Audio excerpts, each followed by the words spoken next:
European ഫുട്ബോളിലെ പ്രധാനപ്പെട്ട ഡെർബികളിൽ ഒന്നാണ് മിലാൻ ഡെർബി. ഒരു കാലത്ത് ലോകം മുഴുവനുള്ള കാൽപന്ത് പ്രേമികൾ മിലാൻ ഡെർബി കാത്തിരിക്കുന്ന സമയമുണ്ടായിരുന്നു.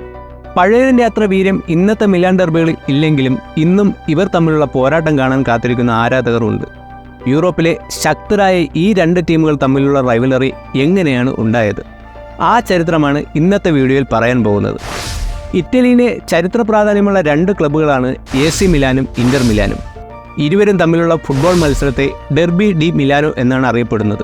ഡെർബി ഡെല്ല മഡോണിയ എന്ന മറ്റൊരു പേരിലും മിലാൻ ഡെർബി അറിയപ്പെടുന്നുണ്ട്. ഇവരുടെ ചരിത്രത്തിൽ ഏറ്റവും ശ്രദ്ധേയമെന്തെന്നാൽ ഇരു ടീമുകളും യൂസ് ചെയ്യുന്ന സ്റ്റേഡിയം ഒന്ന് തന്നെ എന്നുള്ളതാണ്. സാൻസിറോ സ്റ്റേഡിയം എന്നറിയപ്പെടുന്ന സ്റ്റേഡിയത്തിലാണ് ഇരു ടീമുകളുടെയും മത്സരം നടക്കുന്നത്. ഫുട്ബോളിലെ തന്നെ ഐക്കോണിക് സ്റ്റേഡിയങ്ങളിൽ ഒന്നാണ് സാൻസിറോ സ്റ്റേഡിയം. പണ്ട് കാലങ്ങളിൽ ഇന്റർ മിലാനെ ബൂർഷ്വാസികളുടെ ക്ലബ്ബായാണ് കണ്ടിരുന്നത്, അല്ലെങ്കിൽ പണക്കാരുടെ ക്ലബ്ബ് എന്നൊരു ഇമേജാണ് ഇന്ററിനുണ്ടായിരുന്നത്. എന്നാൽ AC മിലാനെ പ്രധാനമായി തൊഴിലാളി വർഗമാണ് പിന്തുണച്ചത്. അതുകൊണ്ട് തന്നെ സാധാരണക്കാരുടെ ഒരു ക്ലബ്ബെന്ന ഇമേജാണ് AC മിലാൻ ഉണ്ടായിരുന്നത്. മോട്ടോർ സൈക്കിളിൽ കളി കാണാൻ വരുന്നവരായിരുന്നു ഭൂരിഭാഗം ഇന്റർ ആരാധകരും. അതുകൊണ്ട് തന്നെ അവർക്ക് മോട്ടോറേറ്റ എന്ന വിളിപ്പേരും ഉണ്ടായിരുന്നു. അതേസമയം AC മിലാനെ അല്ലെങ്കിൽ റോസനേരികളെ വിളിച്ചുകൊണ്ടിരുന്നത് ട്രാംബി അല്ലെങ്കിൽ ട്രാൻവി എന്നായിരുന്നു. അവരുടെ ആരാധകർ കളി കാണാൻ വരുന്നതിന് പൊതുഗതാഗതം മാത്രമാണ് ഉപയോഗിച്ചിരുന്നത്. അതുകൊണ്ടാണ് അവർക്ക് ഇങ്ങനെ ഒരു വിളിപ്പേരും ഉണ്ടായത്. എന്നാൽ ഇതൊക്കെ പണ്ട് കാലങ്ങളിൽ വിളിച്ചുകൊണ്ടിരുന്ന വിളിപ്പേരുകളാണ്. ഇപ്പോൾ കാലഘട്ടത്തിനനുസരിച്ച് രണ്ട് ക്ലബ്ബുകളും മാറിയിട്ടുണ്ട്. അതുകൊണ്ട് തന്നെ ആ പഴയ വിളിപ്പേരുകളും അവസാനിച്ചിട്ടുണ്ട്. 1899 രൂപം കൊണ്ടൊരു ക്ലബ്ബ് എങ്ങനെയാണ് പിളർന്നത്? അതാണ് ഇനി പറയാൻ പോകുന്നത്.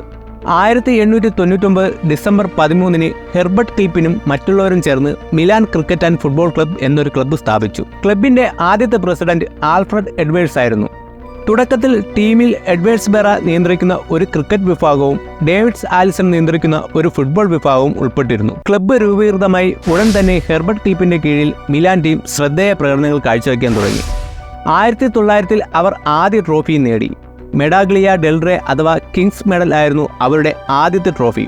പിന്നീട് 1901, 1906, 1907 വർഷങ്ങളിൽ ടീം 3 ദേശീയ ലീഗുകളും നേടി ഇറ്റലിയിലെ തന്നെ ശക്തമായ ടീമായി മാറി. എന്നാൽ 1908 എല്ലാ കാര്യങ്ങളും മാറിമറിഞ്ഞു.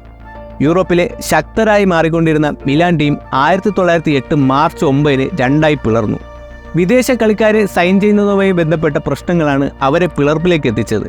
അങ്ങനെ AC മിലാൻ, ഇന്റർ മിലാൻ എന്നീ രണ്ട് ക്ലബ്ബുകളായി മിലാൻ ടീം പിളർന്നു. ആ വർഷം തന്നെ, അതായത് 1908 ആദ്യമായി ഇരുവരും തമ്മിലുള്ള ഡെർബി മത്സരം നടക്കുന്നത്. ചിയാസോ കപ്പിന്റെ ഫൈനലിൽ രണ്ട് മിലാനിസ് ടീമുകൾ നേർക്കുനേർ വന്ന മത്സരത്തിൽ AC മിലാൻ 2-1 വിജയിക്കുകയായിരുന്നു. പിന്നീട് ഇടയ്ക്കിടെ മാത്രമാണ് ഇരു ടീമുകളും പരസ്പരം മത്സരിച്ചത്. എന്നാൽ 1926-27 സീസൺ മുതൽ പിന്നീട് അങ്ങോട്ട് ഇരു ടീമുകളും വർഷത്തിൽ 2 തവണയെങ്കിലും പരസ്പരം കളിച്ചിട്ടുണ്ട്. പിന്നീട് അങ്ങോട്ട് ഇരു ടീമുകൾക്കും അവരുടെ ചരിത്രത്തിൽ നല്ല സമയങ്ങളും ചീത്ത സമയങ്ങളും ഉണ്ടായിട്ടുണ്ട്. 1960 കാലഘട്ടങ്ങളിലാണ് മിലാൻ ഡെർബി കൂടുതൽ ശക്തമാകുന്നത്. അക്കാലയളവിൽ ഇറ്റലി ദേശീയ ടീമിൽ പോലും ഇരു ക്ലബ്ബുകളുടെയും വൈര്യം തുടർന്നു.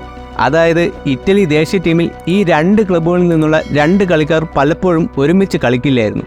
ഒരാളെ ഹാഫ് ടൈമിലും മറ്റൊരാളെ പകരക്കാരനാക്കുകയും ചെയ്യുമായിരുന്നു. AC മിലാനെ സംബന്ധിച്ചാണെങ്കിൽ 1980 കാലഘട്ടം മുതൽ 2000-ന്റെ പകുതി വരെയായിരുന്നു അവരുടെ സുവർണ കാലഘട്ടം. ഫുട്ബോളിലെ തന്നെ പല ഇതിഹാസങ്ങളും അക്കാലയളവിൽ റോസനേരികൾക്കായി പന്ത് കെട്ടി. ഇരുവരുടെയും ചരിത്രം എടുത്തു നോക്കുകയാണെങ്കിൽ ഏറെക്കുറെ ഈക്വലാണ് കാര്യങ്ങൾ. ഇതിൽ കുറച്ച് അഡ്വാൻറ്റേജ് AC മിലാനാണെന്ന് പറയാം. ഇന്ററിനേക്കാൾ കൂടുതൽ ചാമ്പ്യൻസ് ലീഗ് നേടാൻ AC മിലാനായി. 3 UCL കിരീടങ്ങൾ ഇന്റർ നേടിയപ്പോൾ 7 UCL കിരീടങ്ങളുമായി AC മിലാനാണ് മുന്നിൽ. എന്നാൽ ഇരുവരുടെയും ചരിത്രത്തിൽ ട്രിപ്പിൾ കിരീടം നേടിയ ടീം അത് ഇന്റർ ആയിരുന്നു. അതായിരുന്നു ഇരുവരുടെയും ചരിത്രത്തിൽ ഇന്ററിന് അവകാശപ്പെടാനുള്ള നേട്ടവും. ജോസെ മൗറിഞ്ഞോയുടെ അണ്ടറിൽ 2009-2010 സീസണിലാണ് ഇന്റർ ചരിത്രതുല്യമായ ട്രിപ്പിൾ കിരീടം നേടുന്നത്. ആ സീസണിൽ സീരിയ കിരീടം നേടിയ ഇന്റർ കോപ്പ ഇറ്റാലിയയും ചാമ്പ്യൻസ് ലീഗും നേടി ചരിത്രത്തിലെ മികച്ച പ്രകടനം കാഴ്ചവെച്ചു. ഇരുവരും തമ്മിലുള്ള ഹെഡ് ടു ഹെഡ് മത്സരം എടുത്താലും ഇന്ററിനാണ് കൂടുതൽ വിജയവും. 236 മത്സരങ്ങൾ പരസ്പരം കളിച്ചിട്ടുള്ള ഇവരിൽ 88 തവണ വിജയിക്കാൻ ഇന്ററിനായി. 79 തവണ AC മിലാനും വിജയിച്ചു. 69 മത്സരങ്ങൾ സമനിലയിലുമായി. കൂടാതെ ഇരു ക്ലബ്ബുകളും തമ്മിലുള്ള മത്സരങ്ങളും ചരിത്രത്തിൽ ഒരുപാട് പ്രശ്നങ്ങൾക്ക് വഴിവെച്ചിട്ടുണ്ട്. ആരാധകർ വൈകാര്യമായി കാണുന്ന മിലാൻ ഡെർബി പലപ്പോഴും പ്രശ്നങ്ങളിലും അവസാനിച്ചിട്ടുണ്ട്. അതിനൊരു ഉദാഹരണമാണ് 2005 അരങ്ങേറിയ ചാമ്പ്യൻസ് ലീഗ് മത്സരം. അന്ന് അരങ്ങേറിയ ക്വാർട്ടർ ഫൈനൽ മത്സരം ഇടയ്ക്ക് ഉപേക്ഷിക്കേണ്ടി വരെ വന്നു. ആരാധകർ തമ്മിലുള്ള പ്രശ്നം രൂക്ഷമായതിനെ തുടർന്നാണ് ആ മത്സരം ഉപേക്ഷിക്കേണ്ടി വന്നത്. സ്റ്റേഡിയത്തിന് തീ വരെ ആരാധകർ ഇട്ടു. ആ മത്സരം ഉപേക്ഷിച്ചെങ്കിലും പിന്നീട് AC മിലാനെ വിജയിയായി പ്രഖ്യാപിക്കുകയായിരുന്നു. ആ മത്സരത്തിനിടെ ആരോ എടുത്ത ചിത്രം ഇന്നും ഫേമസ് ആണ്. നമ്മളെല്ലാവരും കണ്ടിട്ടുണ്ടാവും റൂയി കോസ്റ്റയും മാറ്ററാസിയും നിൽക്കുന്ന ആ ചിത്രം. ആ വൈറലായ ചിത്രം പിറവിയെടുത്തത് ആ ചാമ്പ്യൻസ് ലീഗ് മത്സരത്തിലായിരുന്നു. എന്നാൽ 2010 ശേഷം ഇരു ക്ലബ്ബുകളുടെയും റൈവലറി അത്ര വലിയ ഇമ്പാക്റ്റ് ഉണ്ടാക്കുന്നില്ല എന്ന് തന്നെ പറയാം. മിലാൻ ഡെർബി കാണുന്ന ആളുകളുടെ എണ്ണത്തിലും കുത്തനെ ഇടിവുണ്ടായിട്ടുണ്ട്. പഴയൊരു തീവ്രത ഇപ്പോഴുള്ള മത്സരത്തിലും കാണാനില്ല. യൂറോപ്പിലെ മറ്റ് പല ക്ലബ്ബുകളുടെയും വരവും ഇരു ടീമുകളുടെയും ഫോമില്ലായ്മയും അവരുടെ റൈവലറിയും സാരമായി ബാധിച്ചിട്ടുണ്ടെന്ന് പറയാം. പണ്ട് മികച്ച താരങ്ങൾ സീരിയയെ ലക്ഷ്യമാക്കി ഇരു ക്ലബ്ബുകളിലും എത്തിയിട്ടുണ്ട്. എന്നാൽ ഇപ്പോൾ അങ്ങനെയല്ല കാര്യങ്ങൾ. മികച്ച താരങ്ങളൊന്നും സീരിയയിലോ ഈ രണ്ട് ടീമുകളിലോ വരാത്തതും ഇരു ക്ലബ്ബുകളുടെയും റൈവലറിയും ബാധിച്ചിട്ടുണ്ട്. എന്തായാലും സീരിയയിലെ ഈ രണ്ട് വമ്പൻ ടീമുകളുടെയും ഗോൾഡൻ പീരീഡ് തിരിച്ചു വരുമെന്ന് തന്നെ പ്രതീക്ഷിക്കാം. എന്താണ് നിങ്ങളുടെ അഭിപ്രായം കമൻറ്റായി രേഖപ്പെടുത്തുക. പിന്നെ വീഡിയോ ഇഷ്ടമായാൽ ചാനൽ സബ്സ്ക്രൈബ് ചെയ്യാനും മറക്കരുത്. മറ്റൊരു വീഡിയോയുമായി കാണുന്നതുവരെ see you.